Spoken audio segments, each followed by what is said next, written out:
कृषि भारतीय अर्थव्यवस्था की रीढ़ है और किसान उसकी आत्मा है। भारतीय जनता पार्टी का मानना है कि किसान ही भगवान है और किसानों की सेवा भगवान की पूजा, ये कहना है केंद्रीय कृषि मंत्री शिवराज सिंह चौहान का। उन्होंने कहा कि इसी भाव से लगातार प्रधानमंत्री नरेंद्र मोदी और भारतीय जनता पार्टी की सरकार किसानों के कल्याण के काम में लगी है। किसानों को लेकर हमारी सरकार की प्रतिबद्धता है कि पहली फाइल अगर प्रधानमंत्री बनने के बाद साइन की तो किसान सम्मान निधि किसान के खाते में डालने की फाइल साइन की। प्रधानमंत्री ने सिंगल क्लिक से लगभग 9.25 करोड़ किसानों के खाते में 20,000 करोड़ रुपए डाले हैं। कृषि भारतीय अर्थव्यवस्था की रीढ़ है और किसान उसकी आत्मा है।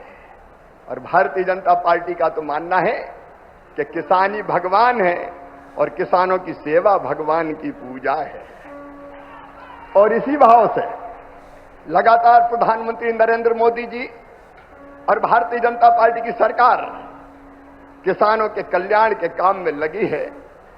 ये किसान और खेती के प्रति प्रतिबद्धता है प्रधानमंत्री जी की, हमारी सरकार की, कि पहली फाइल अगर प्रधानमंत्री बनने के बाद कोई साइन की उन्होंने तो किसान सम्मान निधि किसान के खाते में डालने की फाइल साइन की। और आज पहला कार्यक्रम भी अगर हो रहा है तो किसानों के बीच ही हो रहा है।